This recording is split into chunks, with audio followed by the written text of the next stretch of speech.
ఎప్పుడైతే ముస్లింలు భారతదేశానికి వచ్చిర్రో ఈ బ్రాహ్మణుల యొక్క వివక్ష ఆధిపత్యం కొంతవరకు తగ్గింది. బ్రిటిషర్స్ వచ్చినాక ఇంకా చాలా తగ్గింది. ఇంత తగ్గితేనే ఈ రోజు ఈ స్థాయిలో ఉన్నామంటే జస్ట్ ఊహించండి. నేను చెప్తా చట్టాలు ఏందో. మీరేమో పొద్దుగాల లేస్తే కాశ్మీరీ ఫైల్స్ అంటాడు. కాశ్మీరీలకేం చేసింది లేదు, హిందువులకేం చేసింది లేదు, ముస్లింలకేం చేసింది లేదు. పొద్దుగాల లేస్తే ట్యాక్సులు తీసుకుంటావు కాదు. ఇప్పుడు ట్యాక్సులు తీసుకుంటే ఎప్పుడు గతంలో జీవించాలి. గతాన్ని ఎవ్వడు మార్చలేడు. అయినా పొద్దుగాల లేస్తే గతం గురించి చెత్త నింపుతావు. మరి హిందువులకు ప్రధానేవాడు, ముస్లింలకు ప్రధానేవాడు, క్రిస్టియన్లకు ప్రధానేవాడు. క్రిస్టియన్ పోసుకునే పెట్రోల్ మీద ట్యాక్స్ తీసుకుంటున్నాడు, హిందువు దగ్గర ట్యాక్స్ తీసుకుంటున్నాడు. కానీ మన దృష్టి వాడు తీసుకునే ట్యాక్స్ నుంచి, వాడి దోపిడి నుంచి మరల్చాలి. అదాని అంబానీలకేమో రుణాలు మాఫీ చేస్తాడు, రైతులకు రుణాలు మాఫీ చేయమంటే చంపేస్తాడు, మద్దతు ధర ఇవ్వమంటే చంపేస్తాడు. ఈ దోపిడీ నుంచి దృష్టి మరల్చడానికి పొద్దుగాల వేస్తే హిందూ ముస్లిం మన దగ్గర దోసుకున్న సొమ్ముతోటి పెయిడ్ సోషల్ మీడియాలో పెట్టి వాట్సాప్లలో చెత్త ఎవడు మాట్లాడితే వాడి మీద ఈ యొక్క బురదదారుడు. ఇంకా లేదు అంటే వానికి వీలైతే వాడిని చంపేసుడు, లేదు అయితే వాళ్ళని తీసి అరెస్ట్ చేసి లోపల వారేసుడు.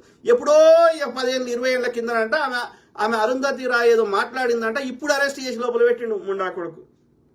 అంటే మాట్లాడే వీనికేమో చెత్త నింపే స్వేచ్ఛ ఉంది, అబద్ధాలు చెప్పే స్వేచ్ఛ ఉంది, కానీ వాళ్ళకి వాస్తవాలు చెప్పే స్వేచ్ఛ లేదా? ఎంత దారుణం! ప్రతి కమ్యూనిస్టు నేతని ఇప్పుడు ఆయుధం పట్టుకొని వాళ్ళు చేస్తేనే తప్పు. మళ్ళీ మన ఆర్ఎస్ఎస్ వాడు ఆయుధం పట్టుకుంటాడు. మళ్ళా వీడు ఆర్ఎస్ వాడు బ్రాహ్మణ ఆర్మీ పట్టుకున్నాడు అని చెప్పి వాడు భీమ్ ఆర్మీ పట్టుకుంటే వాడిని చంపేశాడు, వాడిని చంపుతాడు. అంటే ఎక్కడ ఈ డామినేషన్, ఈ వివక్ష, ఇది ఎన్నాళ్ళు ఎందుకు భరించాలి? నువ్వు నీ అమ్మ కడుపులకి ఎట్లా వచ్చినావు? మేము అట్టనే వచ్చినాం కదరా. నీ మీద ఎండ కొడుతుంది, మా మీద ఎండ కొడుతుంది కదా. నువ్వు ఒకరోజు వస్తున్నావు, మేము ఒకరోజు వస్తున్నాం కదా. ఎక్కడ డిఫరెన్షియేషన్ ఉంది? చాగంటి గారికి రోగాలు రావా? రాధా మనోహర్ దాస్ గారికి రోగాలు రావా? వాడు వాళ్ళ అమ్మకే పుట్టిండు కదా, ఆకాశం లెక్క రాలే కదా. చెప్పురా, వై ద డిస్క్రిమినేషన్? అడుగొద్దా ఇట్లా? అడిగితే నేను దేశద్రోహినంట, నేను కమ్మీనంట, నేను కాంగీనంట, నేను గొర్రె బిడ్డనంట, నేను తురుకోని కుట్టినంట. ఏం భాష అది? ఏం కథ? మరి ఆధారం చూపెట్టరా? అప్పుడు కూడా ఎందుకు పోయినరా? ఆ ఇస్లాంలకు కానీ, ఆ సిక్కిజంలకు కానీ, లేకపోతే ఆ యొక్క క్రిస్టియానిలకు కానీ ఎవరు పోయినరు? ఎందుకు పోయినరు చెప్పండి. ఫస్ట్ కన్వర్ట్ అయింది బ్రాహ్మణులే. మళ్ళా ఎందుకు కన్వర్ట్ అయ్యిండు? ఏడ ఉన్నా మళ్ళీ కంట్రోల్ వాన్షేలో పెట్టుకోవాలి, పైసలు కానీ ప్రజల కంట్రోల్, అదొకటి. తర్వాత మిగతా కమ్యూనిటీలు ఎందుకు పోయినరు?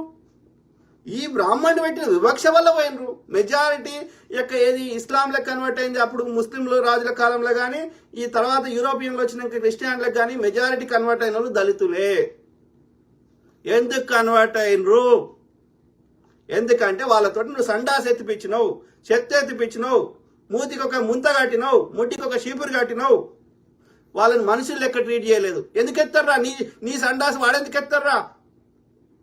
వాడు ఉమ్ము కింద వాడితేనంట పడవద్దు, పడ్డది అది ఊడ్చుకుంటూ పోవాలని చెప్పి ముట్టికి చీపురు కట్టిండు వాడు. ఇంత డిస్క్రిమినేట్ చేస్తే వానికి ఏం చేయాలో అర్థం కాక నువ్వేమో ఇంత ఇబ్బంది పెట్టబడుతుంది. గుళ్ళకు రానియకపోతుంది, బట్టలు వేసుకొని ఇవ్వకపోతుంది. మరి వాడిని ఏం చేయమంటావు? What is the other alternative? మరి వాడేమో చదువు చెప్తాను అంటే, వాడు పైసలు ఇస్తాను అంటే, వాడు చూస్తా అంటే, మరి వాళ్ళు బాధ తట్టుకోలేక ఏం చేస్తారు? ఇప్పుడు ఏడాదిలో పోతాం, ఏడ నీళ్ళు లేకపోతే ఆడ ఏం నీళ్ళు ఉంటే అవైతే తాగి ప్రాణం కాపాడుకుంటాం కదా. అంటే నువ్వేం చెప్తున్నావు? నువ్వు వాళ్ళకి పోవద్దు, కానీ నేను పెట్టే శిక్షని, ఈ వివక్షని అనుభవించాలని చెప్తున్నావు కాదు. వాడు బైబిల్లో ఉన్నది కూడా వాడు తెలుగులో చెప్తాడు, వాడు అరబిక్లో ఉన్నది కూడా అందరికి అర్థం కావాలని తెలుగులో చెప్తున్నారు. మరి అట్లాంటప్పుడు నువ్వు మాకు సంస్కృతం ఎవరికి అర్థం కాని సంస్కృతంలో ఎందుకు చెప్తావురా?